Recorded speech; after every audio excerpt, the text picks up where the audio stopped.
Coucou. Alors aujourd'hui on va faire un tour du côté du subreddit Are the Cis OK, donc qui veut littéralement dire est-ce que les cis vont bien. Donc il s'agit d'un thread qui réunit des mèmes et des discours sur le thème de la transidentité. Je tiens à rappeler que les propos que l'on va voir ne sont propagés que par une minorité des personnes cis. Pour rappel, être cis, c'est être en accord avec son genre de naissance. C'est parti.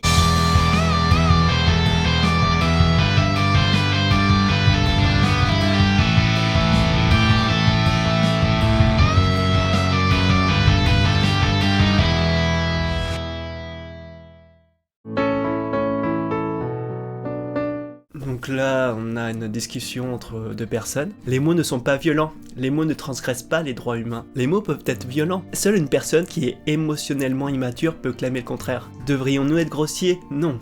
Est-ce que le gouvernement peut nous forcer à ne pas l'être ? Non, de même. Seules des personnes émotionnellement immatures ont une dépression nerveuse quand quelqu'un les appelle un homme. On dirait que tu as des problèmes d'empathie envers autrui. Non. L'une de mes amies est trans. Je l'appelle par son prénom préféré car je la respecte. C'est marrant, mais elle a le même point de vue que moi.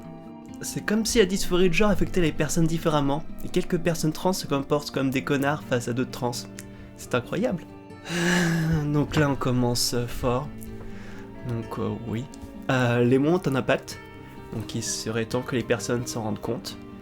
Ce n'est pas parce que vous agissez sur internet qu'il n'y a pas de répercussions sur la vie, ce que vous appelez la vie réelle d'autrui. C'est juste, internet c'est juste une extension. Donc juste respecter autrui, même s'ils ont des opinions différentes de vous. Donc on va passer aux pronoms. Donc un pronom est un mot-outil dont le rôle principal est de substituer un élément. Donc voilà, il y a des pronoms comme je, tu, il, elle, nous, il, elle, si, cela, elle, etc. Il y en a plein. Et comme vous en doutez, tout le monde les utilise. C'est pas juste des personnes trans non binaires qui les utilisent, donc voilà, ils existent et c'est comme ça. Concernant la réflexion, ils nous obligent à utiliser leurs pronoms. En fait, c'est comme tout le monde. Si vous vous identifiez par exemple comme homme, implicitement vous attendez que les autres utilisent le pronom il lorsqu'ils s'adressent à vous. Sinon, voilà, vous serez mégenré et puis vous serez vexé. Donc il paraît logique de ne pas faire aux autres ce qu'on n'aimerait pas qu'on nous fasse. Donc voilà, juste respecter les autres. Et même si c'est des pronoms auxquels vous n'avez pas l'habitude, juste c'est pas grand chose, juste pour respecter autrui. Donc voilà, utilisez le bon pronom, respectez les genres d'autrui et tout ira bien. Alors, donc là on a un magnifique tweet. Les Charlie's Angels sont des hommes biologiques, regardez leurs yeux, leur long cou et leur long humérus d'homme. Il faut juste que vous arrêtez, c'est ridicule. Vraiment, vous allez vraiment mesurer les humérus des femmes pour trouver lesquelles sont des trans ou pas. D'un moment, c'est juste une obsession en fait. Il faudrait juste arrêter. Donc, personne cis fait quelque chose d'un peu féminin. Donc là, il y a un connard hétéro qui dit « Ah ah ah ah ah, maintenant tu es une femme !» Femme trans. Elle est allée à une clinique du genre pendant des années, a fait une thérapie hormonale et une chirurgie mammaire et de réassignement sexuel, a passé beaucoup de temps et d'argent pour être vue et entendue comme une femme, etc. Et bien sûr, le même connard hétéro, tu ne seras jamais une femme. Une femme trans ou quoi ? C'est quoi ce bordel ? Donc là, on retourne sur la classique. Donc on en revient toujours au virilisme. Malheureusement, beaucoup de transformes sont un peu friands cette chose, donc comme s'il y avait un cahier des charges à respecter pour être un homme ou une femme. Voilà, il faudrait peut-être se remettre en question si vous avez besoin de valider des critères pour être un homme. Donc en plus leur masculinité est tellement fragile que la moindre action jugée un brin féminine vous rabaisse, parce que oui, selon eux, la femme est inférieure à l'homme. Donc voilà. Par contre, dès qu'on parle de femmes trans, là c'est pas du tout la même chose. Il faut à tout prix que cela reste des hommes, bien sûr, pour s'accorder à la sainte biologie de base, c'est sûr. Parce que oui, c'est bien connu, les connaissances en biologie de primaire sont vraiment incontestables.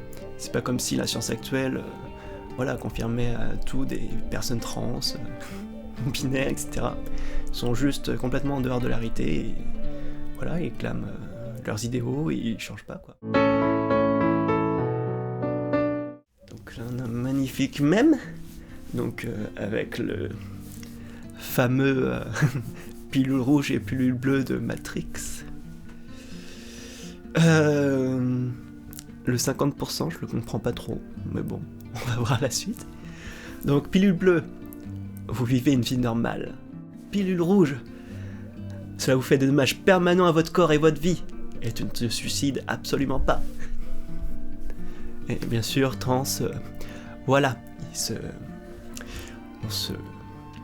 littéralement, on se baigne dans les pilules rouges, parce que c'est bien connu. On est très maso. Ce n'est pas parce qu'une action peut vous paraître préjudiciable pour vous, que c'est le cas pour tout le monde. Enfin, ça paraît con, mais par exemple, si vous êtes un homme, et vous vous dites « Jamais j'aurai une opération de réassignement sexuel », bah, tant mieux. Enfin, personne ne vous oblige à le faire.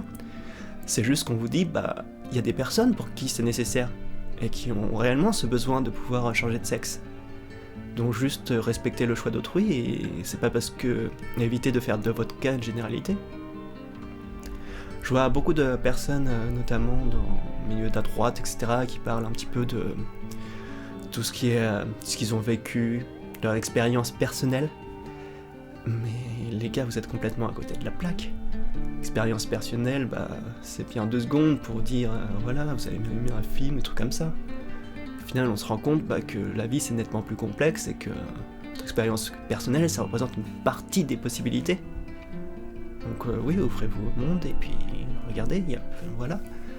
Puis je rappelle que pour les personnes trans, les opérations, elles sont complètement nécessaires et elles diminuent grandement la souffrance qui cause la dysphorie de genre. Donc ouais, les personnes trans font pas des opérations par simple plaisir. Parce qu'une opération, c'est beaucoup de risques. C'est aussi, dans certains états, ça coûte extrêmement cher. Et cela représente des risques. Et donc, voilà, on le fait parce que c'est nécessaire pour nous, pour qu'on aille mieux, tout simplement. On a un truc super. Donc ce compte est dédié à suivre des femmes trans et les appeler des hommes. Wouh. Littéralement, vous avez que ça à foutre de votre vie. Genre, juste, c'est du harcèlement en fait là. Juste vous arrêtez et vous laissez les personnes tranquilles. Enfin, trouvez-vous une passion plutôt que de faire du mal à autrui. Enfin là, je prends les trans, mais je vois qu'il y a beaucoup de personnes, peu importe leur opinion politique. Parce que voilà, la droite n'a pas le monopole de la connerie. C'est quelque chose que je tiens à... Donc c'est quelque chose que je tiens à dire, mais on doit le respect aux personnes, peu importe lesquelles. Concernant les opinions, les religions, etc., les croyances, on n'a aucun respect à avoir. Voilà, si on n'est pas d'accord avec quelque chose, il faut le dire. Et puis voilà, puis on peut avoir des points de vue divergents, mais respecter les autres personnes, peu importe leur religion, etc. Donc les droits des homosexuels sont des droits humains. Je supporte ça, car tu n'as pas parlé des droits des trans. Les droits des trans sont aussi valides à mon avis. Non, les personnes trans sont des malades mentaux. Il n'y a aucune raison pour supporter leur folie. Heureusement, ils reçoivent un traitement pour leur dysphorie de genre. J'ai déjà rappelé quelque chose d'important. Donc la folie, ça n'a aucune validité médicale. Donc elle désigne des comportements qui sont jugés anormaux. Donc il faut bien différencier trouble mental et folie, ça n'a rien à voir. Voilà, donc la dysphorie de genre est un trouble qui est reconnu par la science. Là on voit un comportement qui est psychophobe. Donc ce n'est pas parce qu'on souffre d'un trouble mental, peu importe lequel, que l'on a droit à moins de droits.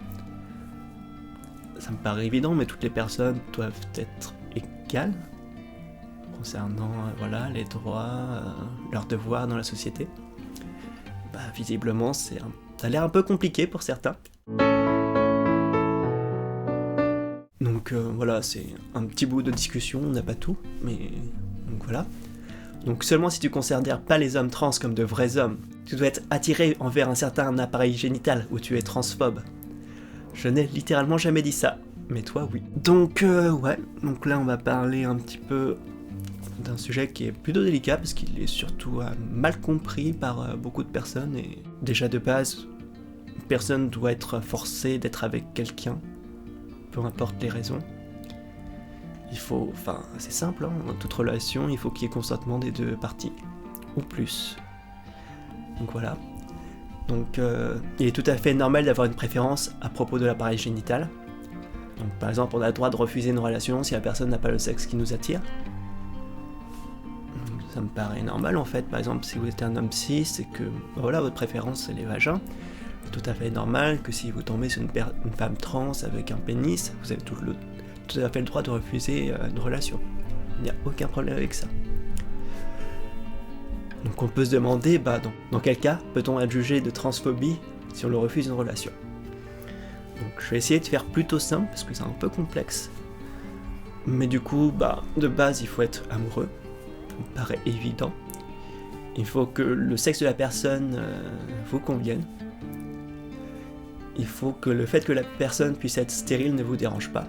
Donc, par exemple, si vous voulez une relation de longue durée et que voilà, la personne, vous voulez des enfants, et malheureusement, par exemple, la personne est stérile, ça peut être un motif de refus de relation, tout à fait valide. Bref, pour un peu synthétiser l'ensemble, il faut que l'unique raison de votre refus soit que le fait soit la personne trans. C'est-à-dire, pour faire simple, vous serez sorti avec cette personne si vous ne saviez pas qu'elle était trans. Et maintenant que vous savez qu'elle est trans, vous refusez cette relation. Donc voilà, la vidéo est terminée. Donc n'hésitez pas à vous abonner si vous a plu. Puis laissez un commentaire même si vous n'êtes pas d'accord avec ce que j'ai dit. Donc merci de rester respectueux dans les commentaires. Donc pas d'insultes, classique. Donc voilà, je pense que je ferai plus de vidéos un petit peu sur des subreddits comme ça. Notamment sur les personnes un petit peu LGBT, sur les femmes ou les choses comme ça. Donc j'espère que ça vous plaira. Donc voilà, je vous fais des bisous. Ciao ciao.